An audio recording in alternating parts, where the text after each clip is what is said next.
कहते हैं भारत पे जब इस्लाम ने पहला हमला किया था, उस समय भारत की आबादी यानी उसके बाद भी सन 1100 तक भारत के अंदर हिंदुओं की आबादी 60 करोड़ थी, 60 करोड़। और 1947 में जब ये देश आजाद हुआ, उस समय हिंदुओं की आबादी रह गई थी मात्र 30 करोड़। आप मुझे बताइए, इन 800-900 वर्षों में हमारी आबादी बढ़नी चाहिए थी कि कम होनी चाहिए थी?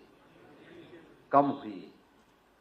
हम 60 करोड़ से 30 करोड़ पे आ गए, यानी आबादी ही नहीं घटी, हमारी खेती के उत्पादन को भी कम कर दिया गया। ये आबादी जो कम हुई, आक्रांताओं ने ही मारा नहीं, बल्कि भूख से मरे, बीमारी से मरे, तमाम अन्य प्रकार की यातनाओं से मरे। विदेशी दास्ता ऐसे ही होती है। इस देश पे वही किया गया, इस देश पर अत्याचार किया गया, उसका शोषण किया गया। और जिस भारत में 300 वर्ष पहले आधी से कम आबादी खेती पर निर्भर करती थी, आधी से अधिक आबादी उद्योग धंधों में लिप्त थी, बड़े उद्योग नहीं, यहां पे कल कारखाने थे, लघु सीमांत और लघु और कुटीर उद्योगों का एक जाल फैला हुआ था।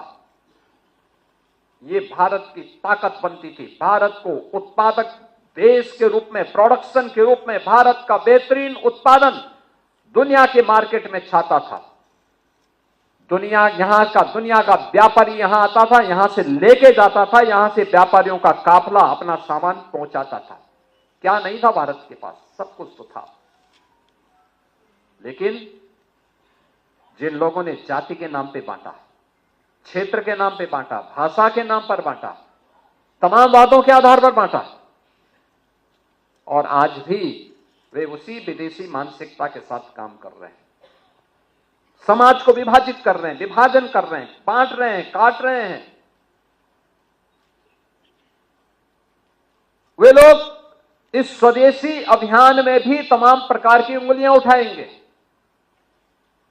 लेकिन प्रधानमंत्री जी का जो कहना है कि हम जो भी भारत के श्रमिकों के श्रम से बना हो, हमारे युवाओं की प्रतिभा से आगे बढ़ाओ, वह कोई भी उत्पादक जो भारत की धरती पर भारत के उद्यमी, भारत के व्यापारी, भारत के श्रमिक, भारत के युवा, इन सबके सामूहिक प्रयास से आया है, उस पूरे उत्पाद को स्वदेशी मान करके उसके लिए हमें एक एक व्यक्ति को तैयार करना है और उसी को खरीदने के लिए लोगों को कहना है।